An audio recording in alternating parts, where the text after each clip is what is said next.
Hello everyone, welcome to জ্ঞান সিন্ধু। আজকে আমি সপ্তম শ্রেণীর গণিত প্রভা বইয়ের চ্যাপ্টার 4-এর 52 নাম্বার পেজ ডেসক্রাইব করব।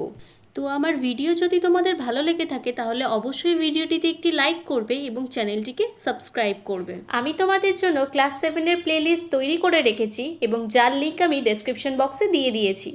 তো আগের দিন আমি পেজ নাম্বার 51টা ডেসক্রাইব করে দিয়েছি। তো আজকে দেখো এখানে কি বলেছে। আজ পলিদের বাড়ির ছাদে একটি আলোচনা সভার আয়োজন করা হয়েছে। 40টি চেয়ার রাখা হবে, কিন্তু সারিতে 8টি ও স্তম্ভে 5টি চেয়ার রাখলে, অর্থাৎ 8x5 ভাবে রাখলে ছাদে রাখা যাচ্ছে না। তাই 5x8 ভাবে, অর্থাৎ সারিতে 5টি এবং স্তম্ভে 8টি রেখে দেখলাম ছাদে রাখা যাচ্ছে। মানে এখানে কি বলতে চাইছে, প্রথমে 8টি সারিতে রেখেছিল, মানে 1 2 3 4 5 6 7 8। দেখো 8টি সারি করেছি। এখন স্তম্ভ কটা বলেছে, 5টি, মানে 1 2 3 4 5। ঠিক এইভাবে স্তম্ভ হলো। তাহলে এটা 8x5 হিসাবে রাখলো। কিন্তু এইভাবে রেখে দেখছে চেয়ারগুলো সাজানো যাচ্ছে না। তখন ওরা কি করলো না, 5টি সারি আর 8টি স্তম্ভে রেখে দেখলো। মানে 1 2 3 4 5, 5টি সারি আর 8টি স্তম্ভ, মানে 1 2 3 4 5 6 7 8, অর্থাৎ 5x8 সাজালো। এখন এইভাবে কিন্তু 40টা চেয়ারকে যদি সাজানো হয় তাহলে কিন্তু চেয়ারগুলো ছাদে রাখা যাচ্ছে। মানে আমরা কি দেখছি, 8x5 মানেও হচ্ছে 40, আবার 5x8 মানেও হচ্ছে 40। মানে a ইন্টু বি করি, যে উত্তরটা আমি পাচ্ছি বি ইন্টু এ করেও কিন্তু সেই উত্তরটাই পাচ্ছি। এবার আমি কি বলেছি, বিনিময় নিয়মে কিন্তু 2টি করে সংখ্যা থাকে। এখন আমরা কার ওপর বিনিময় নিয়মটা অ্যাপ্লাই করছি না, পূর্ণ সংখ্যার ওপর অ্যাপ্লাই করছি। এবং পূর্ণ সংখ্যার কি করছি না, গুণ করে দেখছি। তাহলে এখানে কি বলেছে দেখো, এটি কেমন করে সম্ভব হলো, 8x5 আর 5x8। তাহলে যেটা বললাম সেটাই দেখো লেখা আছে, এ ও বি দুটি পূর্ণ সংখ্যা হলে a ইন্টু বি সমান কিন্তু b ইন্টু এ হচ্ছে। অর্থাৎ পূর্ণ সংখ্যার গুণ বিনিময় নিয়ম মেনে চলে, কারণ দুটোর ক্ষেত্রেই আমি একই অ্যান্সার পাচ্ছি। a ইন্টু বি করলেও যা অ্যান্সার পাচ্ছি, b ইন্টু এ করলেও কিন্তু তাই অ্যান্সার পাচ্ছি। তাহলে এখন সংখ্যা রেখায় পূর্ণ সংখ্যার গুণ করি। চলো দেখে নিই কিভাবে গুণটা তাহলে করতে হচ্ছে। এখন 8 নম্বরে বলেছে 4x2। প্রথমে আমাদের জেনে নিতে হবে নামতাটা কি জিনিস। ধরো আমরা বলছি 5 1 5, এর মানে কিন্তু এখানে একটা 5 আছে। 5x2 কত হয়, 10 হয়। তার মানে এখানে 5 + 5 আছে। এখন ধরো বললাম 5x3 কত হয়, 15 হয়।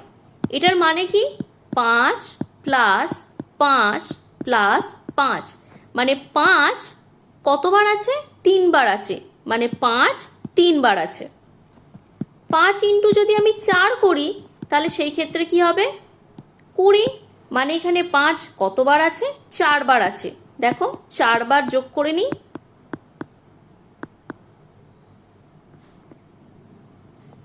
তাহলে কিন্তু আমরা এই 20কে পাচ্ছি। তার মানে আমরা কি দেখছি, নামতা কি জিনিস। সেম নাম্বার যদি বারবার রিপিট হয় সেই জিনিসটাকে আমরা বারবার যোগ না করে শর্টে আমরা সেটাকে গুণ করে নিই। তাহলে এখানে 4 গুণ 2কে কি করেছে, 2 + 2 + 2 + 2 লিখেছে। এটাকেই তো শর্টে লিখতে পারি 4 গুণ 2। তাহলে 2 যোগ 2 যোগ 2 যোগ 2, তাহলে এখন কোথায় যাচ্ছে? প্লাস 8-এ। তাহলে এইখানে কি লিখেছে দেখো, সংখ্যা রেখা থেকে পেলাম 4 গুণ 2 মানে হচ্ছে +2 প্লাস +2 প্লাস +2 প্লাস +2 দিয়ে সবগুলোর যোগ করে কত বেরোচ্ছে না +8 বেরোচ্ছে। তোমরা এই লাইনটাকে এরকমভাবেও লিখতে পারো, +2 প্লাসে প্লাসে +2 প্লাসে প্লাসে +2 প্লাসে প্লাসে +2 সমান হচ্ছে +8। দেখো 4 × 2 এর মানে কিন্তু এটা বুঝিয়েছে। এখন পরেরটা দেখো, 2 × 4, এখানে কি করেছে? 4 + 4 করেছে। তাহলে 0 থেকে নিয়ে প্রথমে ডান দিকে 4 ঘর গেছে, 1 2 3 4, তারপর দেখো আবার এই 4টা গেছে, তাহলে 1 2 3 4, এখন কোথায় আছে? +8-এ আছে। তাহলে আমি 2 ঘর করে 4 বার যাই আর 4 ঘর করে 2 বার যাই, মানেটা কিন্তু একই।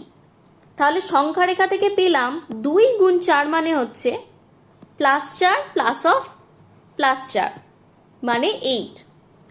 তাহলে 4 গুণ 2 এবং 2 গুণ 4, অর্থাৎ এক্ষেত্রে পূর্ণ সংখ্যার গুণের বিনিময় নিয়ম কিন্তু প্রযোজ্য হলো। তাহলে পূর্ণ সংখ্যার গুণ কিন্তু বিনিময় নিয়ম মেনে চলে। তো আজকে 52 নম্বর পাতায় পূর্ণ সংখ্যার বিনিময় নিয়ম প্রযোজ্য হচ্ছে কিনা শিখলাম। কিন্তু খেয়াল করে দেখেছো কি, আজকের পূর্ণ সংখ্যা দুটোই কিন্তু পজিটিভ নাম্বার, মানে ধনাত্মক পূর্ণ সংখ্যা। পরের দিনকে ঋণাত্মক পূর্ণ সংখ্যার গুণের বিনিময় নিয়ম হচ্ছে কিনা সেইটা করে দেখব। তারপর নিজে করি 4.3 কিন্তু করা শুরু করব। তো তোমরা পেজ ওয়াইজ আগে কনসেপ্টগুলো ক্লিয়ার করে নাও, তারপর কিন্তু নিজে করিতে হাত দেবে। কারণ কনসেপ্ট ক্লিয়ার না করে যদি নিজে করা হয়, তাহলে সেই ক্ষেত্রে বুঝতে একটু প্রবলেম হতে পারে।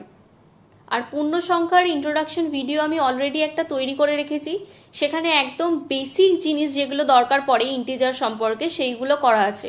তো তোমরা যদি সেটা দেখে না থাকো তাহলে অবশ্যই দেখে নাও, সেটার লিঙ্ক আমি ডেসক্রিপশন বক্সে দিয়ে দিয়েছি এবং আলাদা করে প্লেলিস্ট তৈরি করা আছে ক্লাস 7-এর, তোমরা সেখান থেকেও দেখে নিতে পারো, তারও লিঙ্ক আমি ডেসক্রিপশন বক্সে দিয়ে দিয়েছি। তো আজকের জন্য এইটুকুই, দেখা হচ্ছে পরের ক্লাসে।